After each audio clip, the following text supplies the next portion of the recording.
story of my violin and bow, their history, and how I acquired them. If we haven't met, hi, I'm Megan. I'm a violinist and teacher who is currently based in New Jersey.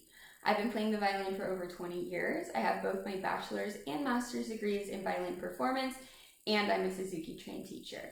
Check out my Learn Violin Online membership below, which includes 6 digital courses, exclusive access to our community, and video feedback from me. A question I'm often asked is the story of my violin. Who made it? How long have I had it for? And I'll answer all of those questions in this video. However, I think the reason why people ask me this is they enjoy my playing or they enjoy my tone.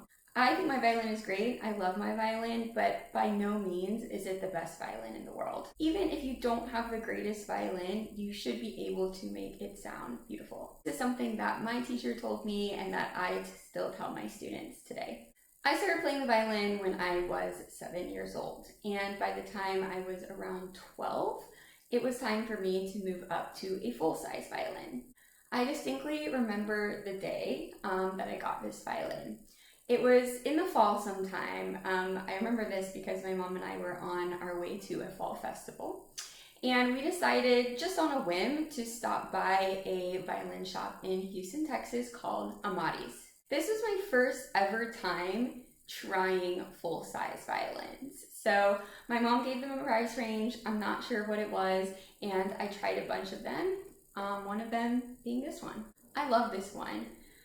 I feel like most of the violins that I tried sounded a little bit underwater to the ear, maybe a little bit muffled is a better word.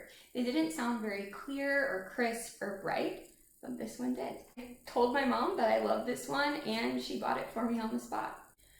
I believe it was about $2,500. So this violin is a model of a Guadagnini. It was made by Salvatore Caligari in 2006. I believe that I purchased it in 2007.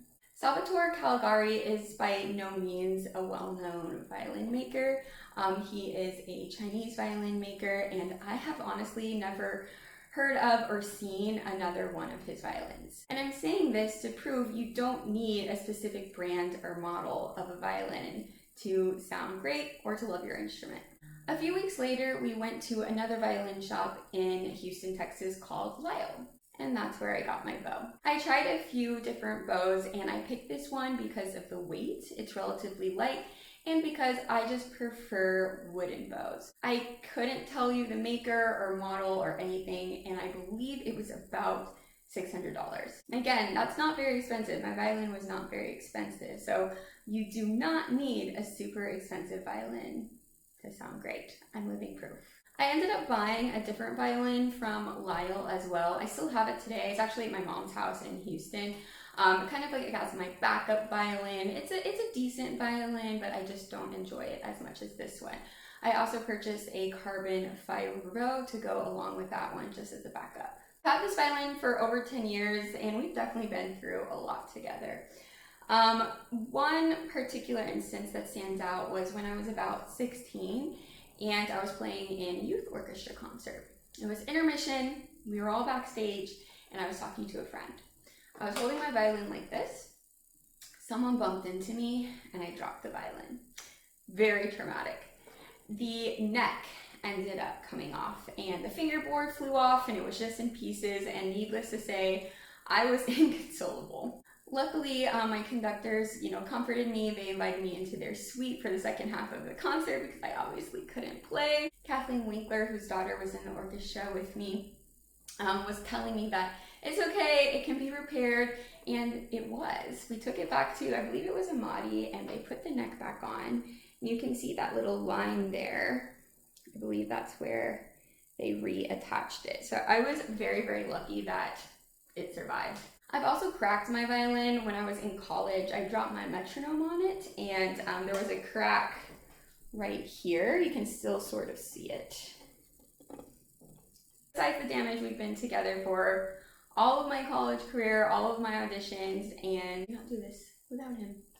His name is Sterling, by the way. I was a senior in high school. I did start searching for a new violin.